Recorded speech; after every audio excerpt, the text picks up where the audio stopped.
के। शेरू खंडिया के पिता का पालतू कुत्ता था। उसका सर पत्थर से कुचला गया था। वो देखकर मैं बहुत ज्यादा घबरा गया। मैं सोचने लगा कि शेरू को इस तरह से कौन मार सकता है। खंडिया की मम्मी अभी भी जोर जोर से रो रही थी। मैंने भीड़ की ओर देखा तो उसमें मेरी आई खड़ी हुई मुझे दिखाई दी। मैं आई के पास जाकर खड़ा हो गया और आगे का नजारा देख मेरे रोंगटे खड़े हो गए। आगे खंडिया के पिताजी की लाश पड़ी थी। उनका गले का मांस गायब था और चेहरे पर खरोंची थी, जीभ मुंह से बाहर निकली हुई थी। खंडिया की मम्मी लाश के सामने बैठी रो रही थी। खंडिया लाश से दूर बस अपने पिताजी की लाश को घूर रहा था, लेकिन उसके चेहरे पर अपने बाप को खोने का कोई गम दिखाई नहीं दे रहा था। ठीक से बताइए क्या हुआ था? एक पुलिस अफसर ने खंडिया की माँ से पूछा।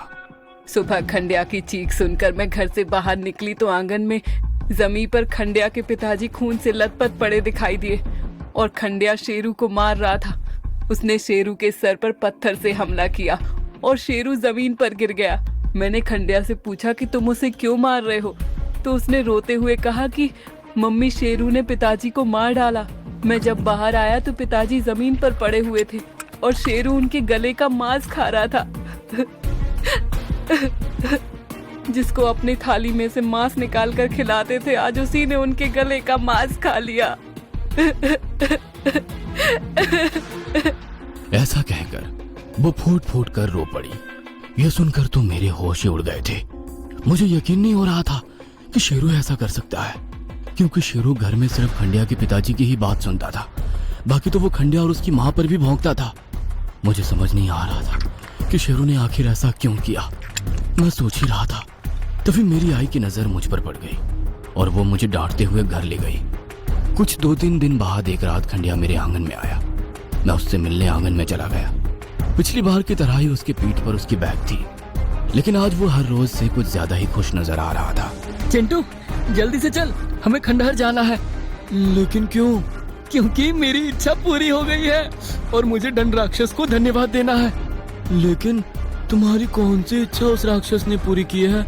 मेरे पिताजी मर गए हैं। वो खुश होकर बोला। मैं जरा सा उलझन में पड़ गया। क्या मतलब तुम्हारे पिताजी मर गए हैं? क्या तुमने राक्षस से उनकी मौत मांगी थी? हाँ, बिल्कुल। उसने खुश होकर जवाब दिया।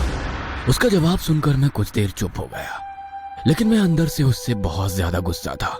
कैसे बेटे हो तुम? तूने खुद के बाप की मौत चाही?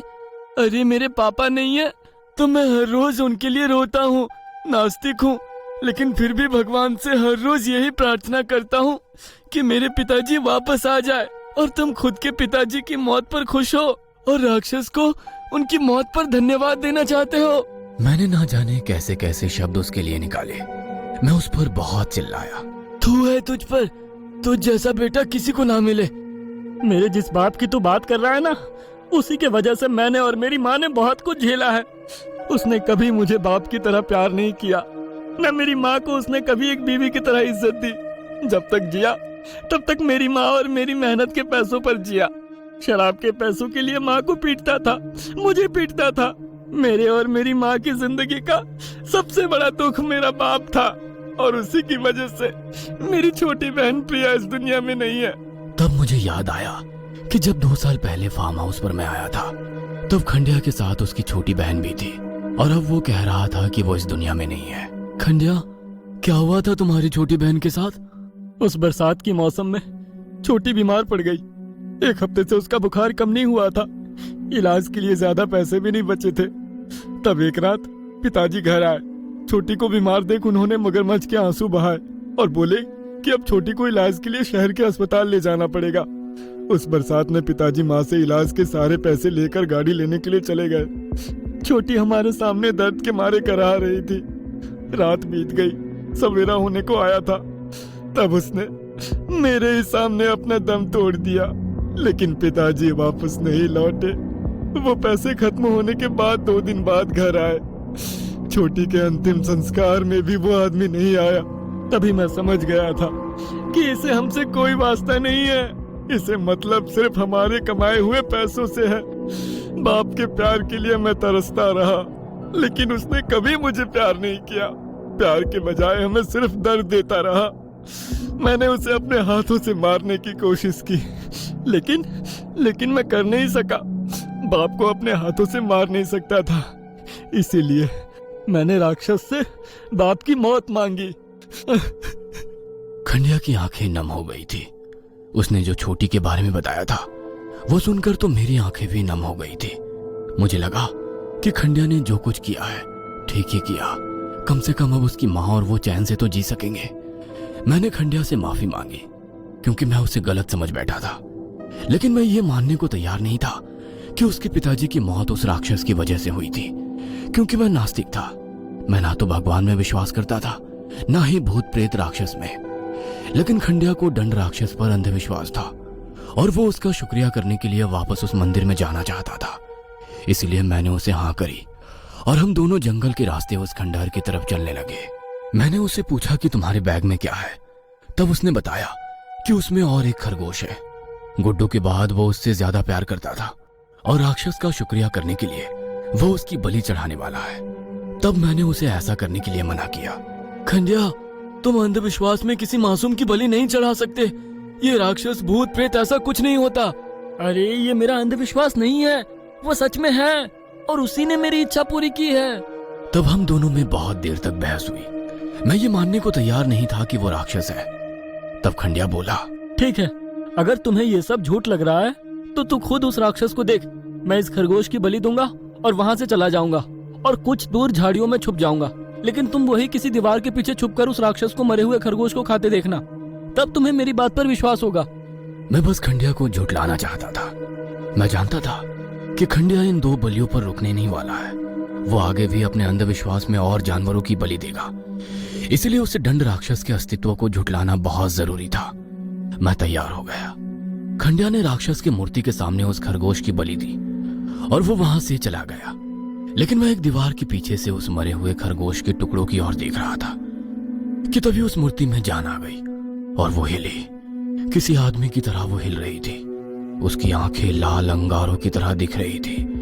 वो किसी जानवर की तरह गुर्राया और जमीन पर बैठकर उस खरगोश के टुकड़े को खाने लगा और आंखें फटी की फटी रह गई। इसका मतलब दंड राक्षस की कहानी सच थी, वो सच में था। तभी अचानक से ना जाने कैसे उसे मेरी मौजूदगी का एहसास हुआ और उसने मेरी तरफ देखा। वह लाल आंखों वाला राक्षस मेरी तरफ देखकर गुर्राया। मैं डर गया और अपनी जान बचाकर वहां से भागा। रास्ते में खंडिया ने मुझे रोकने की कोशिश की, लेकिन मैं नहीं रुका। मैं सीधा फार्म हाउस जाकर रुका। मैंने खुद को अपने रूम में बंद कर दिया। मैं बेड के नीचे छिप गया। मुझे डर लगने लगा कि कहीं वो राक्षस मेरा पीछा करते हुए मुझ तक ना पहुंचे। उस रात मैं बेड के नीचे ही छुपा रहा और ना जाने कब सो गया। लेकिन टेलीफोन की रिंग से मेरी आंख खुल गई। मैं बेड से बाहर आया। मैंने घड़ी की ओर देखा तो रात के 12 बज रहे थे। मैंने फोन उठाया। तब फोन पर खंडिया था। वो काफी डरा हुआ था और रो भी रहा था। चिंटू, मुझे बचा, वो राक्षस मुझे मार डालेगा। मैंने अभी सपना देखा कि वो राक्षस मेरे ही कमरे में आकर मुझे मार गया। ये सुनकर तो मेरे होश ही उड़ गए। खंडिया के सभी सपने सच हो गए थे और ये सपना उसे आया। इसका मतलब ये वाला भी सच होने वाला था। लेकिन वो तुम्हें क्यों मार डालेगा? क्योंकि मुझसे गलती हुई है। राक्षस को खाते हुए नहीं देखते। अगर उन्हें ऐसा करते हुए कोई देखता है तो वो उन्हें मार डालता है। लेकिन क्योंकि मैंने तुम्हें उसे खाते हुए देखने के लिए मजबूर किया था, मैं उसका गुनहगार बन गया हूँ। इसलिए वो गुस्सा है, मुझे मार डालने वाला है। ये सुनकर मैं डर गया क्योंकि मैंने खुद उसे बलि खाते हुए देखा था। खंडिया, वो मुझे तो मार नहीं डालेगा ना? नहीं, इसमें तुम्हारी कोई गलती नहीं थी और वो तुम्हें नहीं मारेगा क्योंकि वो चाहता है कि तुम उसकी पूजा करो। लेकिन तुम ऐसा मत करना, उस मूर्ति को। वो आगे बोलने ही वाला था कि मुझे उसकी दर्द भरी चीख सुनाई दी। तोड़ दो! वो जोर से चीखा और फिर उसकी आवाज बंद हो गई। मैं काफी डरा हुआ था। शायद खंडिया उस राक्षस का शिकार बन चुका था। क्या चिंटू उस राक्षस से बच पाएगा? कहीं चिंटू के मन में कोई ऐसी इच्छा तो नहीं है जो वो राक्षस से पूरी करवाना चाहता है? और क्या उस राक्षस का खात्मा होगा? इन सवालों के जवाब जानने के लिए अगला भाग जरूर